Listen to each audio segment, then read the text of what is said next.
2 പ്രാവശ്യം നീറ്റ് പാസ്സായി. ഒരു പ്രാവശ്യം ഹോമിയോപ്പതിക്ക് കിട്ടി, മറ്റൊരു പ്രാവശ്യം ട്രൈ ചെയ്തു. ഹോമിയോപ്പതി കിട്ടിയപ്പം അവൾ വിചാരിച്ചു എനിക്കിത് പോരാ, എനിക്ക് മെഡിസിൻ തന്നെ കിട്ടണം, മോഡേൺ മെഡിസിൻ തന്നെ കിട്ടണം. അവൾ വീണ്ടും അറ്റംപ്റ്റ് ചെയ്ത് റിസൾട്ട് വരുന്നതിന് 2 ദിവസം മുമ്പ് അവളിൽ ആശങ്ക, എനിക്ക് നീറ്റ് കിട്ടില്ല ഈ പ്രാവശ്യം, നീറ്റ് കിട്ടാത്ത ഞാൻ ഈ ജീവിതത്തിൽ ഈ ലോകത്ത് ജീവിക്കാൻ അർഹയല്ല. അങ്ങനെ അവൾ സൂയിസൈഡ് അറ്റംപ്റ്റ് ചെയ്ത് നല്ല ഡീപ്പായിട്ടുള്ള വെയിൻ കട്ട് ഉണ്ടായിട്ടുണ്ട്. അങ്ങനെ കുറച്ച് മറ്റൊരു ഹോസ്പിറ്റലിലേക്ക് റെഫർ ചെയ്തു. തീർച്ചയായിട്ടും ഒരു കുട്ടിയുടെ ഏറ്റവും വലിയപ്പെട്ട ഒരു സ്വപ്നമാണ് നീറ്റ് കിട്ടുക എന്ന് പറയുന്നത്. പക്ഷേ എപ്പോഴും നമ്മൾ മനസ്സിലാക്കേണ്ട ഒരു കാര്യമുണ്ട്, നമ്മൾ സ്വപ്നം കാണുന്നതും നമ്മുടെ ജീവിതവും ഒന്നല്ല എന്നുള്ളത്. സ്വപ്നങ്ങൾ ചിലപ്പോൾ പൂവണിയാം, പൂവണിയാതിരിക്കാം. പ്രയത്നം നമ്മുടെ ജീവിതത്തിൻ്റെ ഭാഗമാണ്.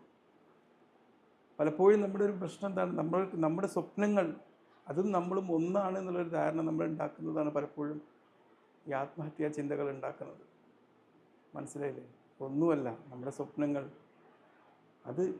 അത് പൂവണിഞ്ഞാലും അണിഞ്ഞിട്ടില്ലെങ്കിലും ആ സ്വപ്ന പൂർത്തീകരണത്തിൻ്റെ വഴിയിലുള്ള യാത്രകൾ, അധ്വാനങ്ങൾ, പ്രയത്നങ്ങൾ, അതൊക്കെ നമ്മുടെ ജീവിതത്തിൻ്റെ ഒരു എഫോർട്ടുകളാണ്, ആ ജീവിതത്തിൻ്റെ ദൗത്യങ്ങളാണ്. ഞാനവളോട് ചോദിച്ചു, നീറ്റ് കിട്ടിയാലും കിട്ടില്ല, ഇപ്പോൾ ഒരു ഡോക്ടറായ ഞാൻ, എന്നെക്കാളും വരുമാനം എൻ്റെ അത്ര അന്ന് പഠിക്കാതെ അത്ര വലിയ സ്വപ്നങ്ങൾ കാണാത്ത ആൾക്കാർക്കുണ്ട് എന്നൊക്കെ ഞാൻ പറഞ്ഞു.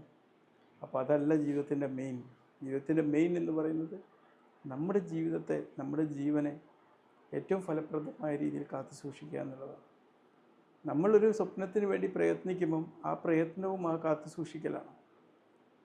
തീർച്ചയായിട്ടും ഓരോ കുട്ടികളുടെ ഏറ്റവും വലിയൊരു സ്വപ്നത്തിന് മുമ്പിലാണ് ഒരു പ്രയത്നവുമില്ലാതെ കയറിക്കൂടാൻ ചിലർ ശ്രമിച്ചുകൊണ്ടിരിക്കുന്നത്. നമ്മൾ കേട്ടു. സ്കാം ആണോ അല്ലേ എന്നുള്ളത് എനിക്കറിയില്ല, എങ്കിലും അതിലൊക്കെ സ്കാം നടക്കുകയാണെങ്കിൽ, അതിലൊക്കെ അഴിമതികൾ നടക്കുകയാണെങ്കിൽ, അതിലേക്കൊക്കെ അനർഹപ്പെട്ടവർ കയറ്റി കൂട്ടുകയാണെങ്കിൽ, അതെല്ലാം നമ്മൾ ഒരുപാട് കുട്ടികളുടെ സ്വപ്നങ്ങൾക്ക് മുമ്പിൽ കടിഞ്ഞാൺ വെക്കുകയാണ്. തീർച്ചയായും അനീതി അതിലൊന്നും പാടില്ലാത്തതാണ്. ഒരു കാരണവശാലും അനീതി ഉണ്ടാകുന്നില്ല. കാരണം കുട്ടികൾ അവരുടെ ജീവനയോളം ഇഷ്ടപ്പെടുകയാണ് ഇത്തരം സ്വപ്നങ്ങൾ പൂർത്തീകരിക്കാൻ വേണ്ടി. ആ സ്വപ്നങ്ങൾക്ക് കടിഞ്ഞാണിടുന്ന ഒരു സാഹചര്യവും നമ്മുടെ നാട്ടിൽ നിന്ന് ഉണ്ടാവരുത് എന്ന് ഞാൻ പ്രത്യേകം അഭ്യർത്ഥിക്കുകയാണ്. അവരുടെ ജീവൻ്റെ വിലയാണ് അവർ നീറ്റിന് കൊടുക്കുന്നത്. ഊണും ഉറക്കവും ഒഴിഞ്ഞ് അവസാനം അവരുടെ ജീവന് തുല്യം, ജീവന് പകരമായി കാണുന്ന ഒരു സ്വപ്നത്തിന് മുന്നിലേക്ക് ഒരു പ്രയത്നവുമില്ലാതെ, ഒരു ഹാർഡ് വർക്കുമില്ലാതെ, ചില ക്വസ്റ്റ്യൻ പേപ്പറൊക്കെ ചോർത്തി ചിലർ വന്നുകൂടി കഴിഞ്ഞാൽ എന്തായിരിക്കും അവസ്ഥ?